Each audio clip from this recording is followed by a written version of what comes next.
So here's the front end after the putty has had a day to dry.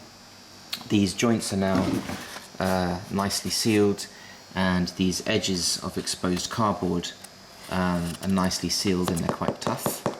So it should be good to paint. A little bit of sanding required just to clean up this mess. Same for the edges of the cardboard all the way around. They're now filled in nice and strong, so they're not as weak and folding and collapsing as much as they were. So these will be a lot tougher too. And here I've kind of made a bit of a big decision. I'm not quite happy with it. Up until now, I've kind of been copying the method of one guy who I saw on YouTube. And his basic method is good, of making the cardboard frame, sticking the side foam on, and then shaping it. And I'm quite pleased with the general shape I've got. It's looking good. I'm not too happy though with the way this cardboard is. I mean, this was a lot of work to fill in these edges, and I need to do a second pass and more sanding and more sanding. And it's adding quite a bit of weight to the front as well, all this putty and stuff. It's a lot heavier at the front than it was. And the foam I'm using, it's got a very powdery finish, especially where I've been sanding. So the acrylic paint will stick to it, but it's never going to be smooth, and I'm never going to be able to sand this smooth. It's just not that type of material. So basically I think I could do better. Especially now I know exactly my dimensions, and I know the steps, and there's a lot of guesswork and measuring and remeasuring taken out of the equation. There's a few mistakes I made along the way, which could be done better. So I think I'm going to start again.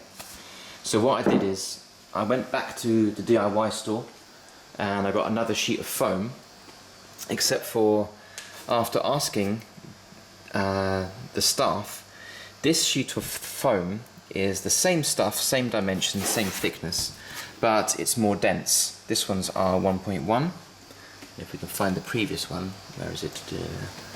0.8. I can feel that this surface is a lot rougher. I can see the edges of the foam, even on the uncut edge, kind of, you know, how rough and powdery the finish is. This one's a lot smoother. I mean, it's still not going to be great, but I think it will be better than the one I've been using. They've only got 2 grades. If they had a higher grade, I would have bought it, but I can only choose between these 2. So I got a new piece of foam. I also bought one single piece of cardboard, just in case I need a little bit as I'm working. But I bought these pieces of foam as well. So this is kind of like a foam material sandwiched in between 2 very stiff, very smooth, shiny finish pieces of card. And then there's 2 different grades of foam. This one's quite flexible, this one's less flexible, but they've got a nice finish to them. So I'm going to start all over again and make the whole front end and the whole rear end from scratch. I know all my sizes and I can just trace out these shapes, so it should be nice and easy. And I won't have to fill any edges because I'll be using the harder foam with the cardboard sides, so it'll all just be kind of glued together. It means I won't get such beautiful seams because I can't fold it like I folded it here. But if I'm going to do all this filling and stuff anyway, I might as well just put the 2 pieces together and then smooth that with filler instead. So that's what I'm going to do. I'm going to start now. So up until now, this piece in the rear end was basically a little bit over a week's worth of work in the evening time and stuff. So now it's about 1 week later. You can see the difference in finishes a lot better on the new one. Because I'm using that foam board, I didn't have to fill any of these edges. And it was a lot easier to cut, a lot easier to work with.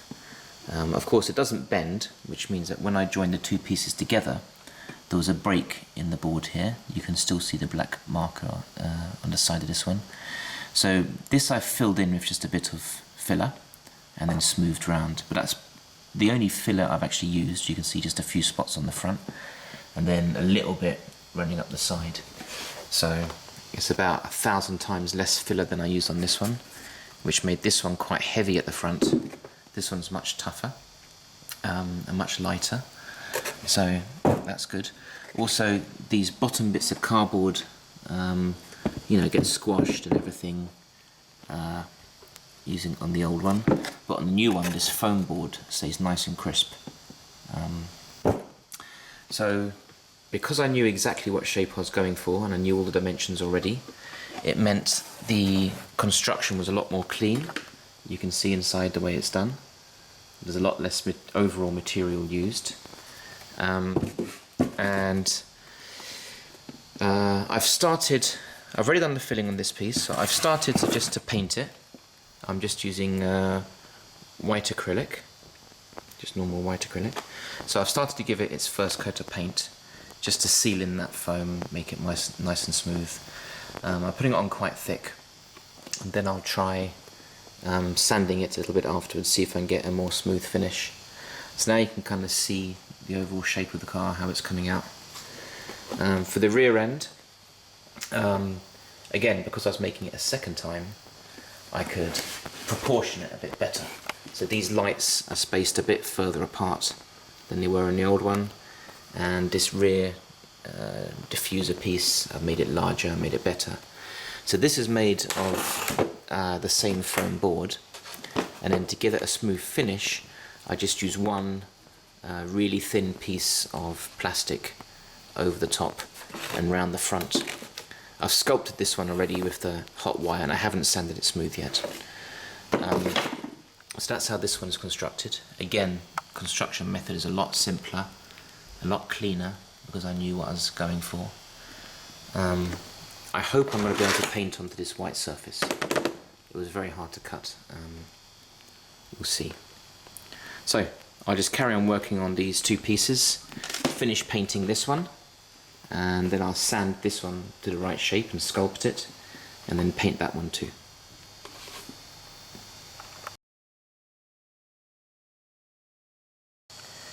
Now the top of the car is going to sit entirely on top of the wooden frame, and it's going to make up the windscreen, roof, rear window and side windows.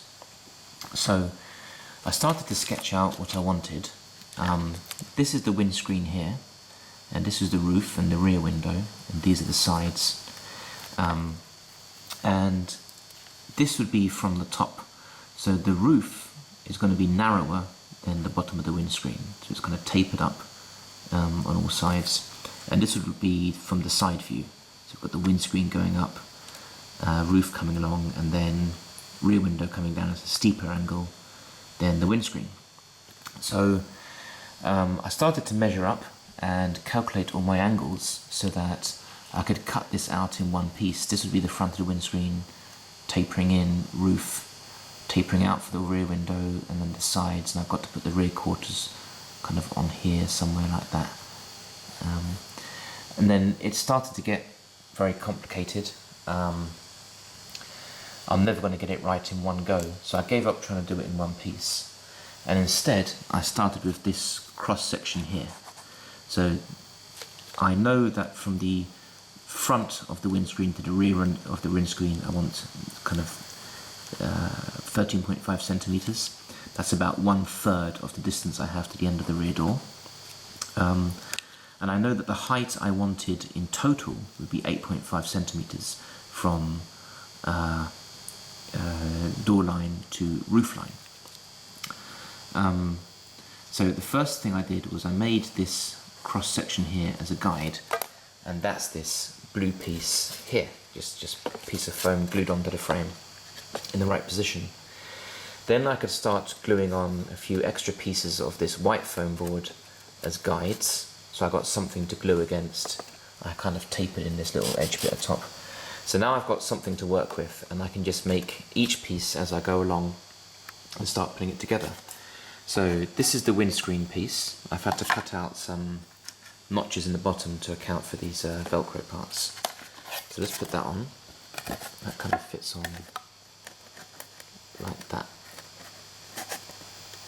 And then now I know what angles I need for the side quarter. So you can see it's not just a triangle in these dimensions I have to think about. I have to extend them slightly because it's also leaning in that direction.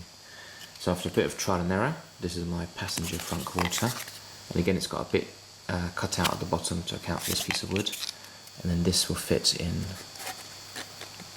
like so. Then I can start gluing them all together.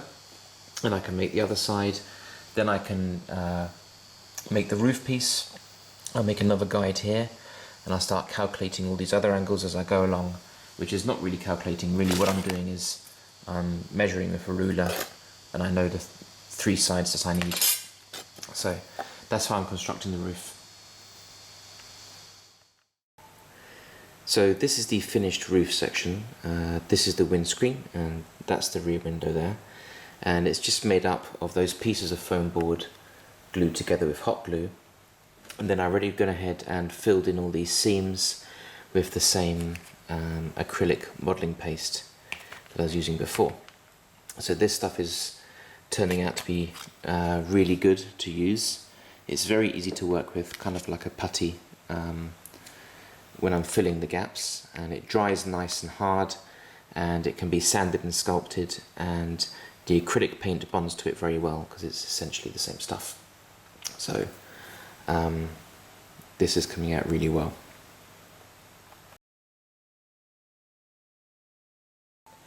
So here's the rear section after sculpting and painting the first coat of undercoat. So to sculpt the rear section, I didn't round it quite so much. I wanted to retain a bit of that boxy feel, so it looks a bit better than the first version. Also, I lightly sanded this plastic to roughen it up and give something for the paint to key into. So this has had just the first single coat of undercoat, which is just plain white acrylic. And what I've done is put it on quite thick, and the idea is that this will just kind of seal the outside layer of the foam and give me a base layer to work with. You can see that it retains a lot of the foam texture, so it's a little bit kind of sandy looking, gritty looking. So you can still see that this is made of foam, but this is just the first undercoat. Once this is dry, then I'm going to give it a light sand. Now if we look at the next piece, this was exactly the same. It had that kind of sandy finish to it, and so I've given it a light sanding which has taken away this gritty finish. So it smoothened up the outside a bit, but it was still quite rough. But I had a good base layer of paint to work with. So what I did next is I mixed together an equal ratio of some of that same modelling paste, acrylic gel medium, and the white paint. So I mixed these three together in equal proportions and came up with a really thick kind of paint, or a really runny putty if you look at it either way. Then I painted that on, and you can see now we're starting to get a very smooth finish. So we're starting to get a more hard, uniform finish. So once this coat is dry, I'll again give it a light sanding just to smoothen out all these little marks, and then I'll give it another coat of white paint. And I think after sanding this one a bit smooth and the next layer of white paint, then that'll be good enough, and it won't look like foam anymore, and it will start to look more like a smooth, uniform finish.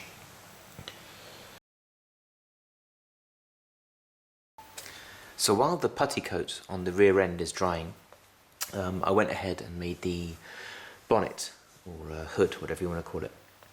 So I still had these pieces, which I cut off when I was making the basic shape of the car. So I know the curve of the front end, right? So I can use this as my template. So I had a spare bit of foam board and put this piece against it so I could trace out the curve, and then I moved it up by around 1.5 centimeter at the back and then traced it again. So the idea is that gave me a shape like this, which is, this is the line of my car, and then I raised the back of the bonnet, hood, whatever you want to call it, up by 1.5 centimeters. So first of all I just cut out 2 of those pieces, one for each side, and then a flat strip for the back. Then it was just a case of gluing everything together. So I just glued on this piece of foam board. This is the 2mm or 3mm, quite flexible stuff. And when it's on the car, that's how it's going to look. Although of course, because this end of the car is lower down, I also had to cut these thin little slivers and glue these on as well to close that gap. So this is all just, it's all just hot glued together, very simple. Now that I'm used to the material, I'm getting better at working with it, so I can cut these very fine shapes. Then I just hot glued in the pieces of Velcro. So this is going to be attached to the frame. It's not actually going to be attached to this part of the car, it's going to be attached to the frame. And there's a reason for having this back edge. So let me just attach it to the frame and then I'll continue recording. So here's the bonnet hood attached to the frame, and now you can see that it's attached to the main frame, which is the roof section, which becomes the backpack. It's not attached to the main body of the car. Now the reason for having this raised flat section here is because it acts as a stopper when he's opening, and it'll help it close. So when he gets up, his head is going to push up and he's going to go into an upright position, and this is going to fall backwards. And because of the angle of the windscreen and this raised section here, when he's in an upright position, the bonnet hood piece will not open any more than that. It's naturally stopped by the angle of those 2 pieces. Then, as he comes back down into the crouching position, he's going to start to lean forward, and then this is now already at an angle, so as he goes forward, boom, gravity takes over and it closes by itself. Otherwise what would happen is it would be flat with this piece, and then when he goes back down, the bonnet would be stuck open in the fully open position like that. Also, a nice side effect is that when this is on the car, this raised section gives it a very aggressive, meaty look. So it works out quite nicely.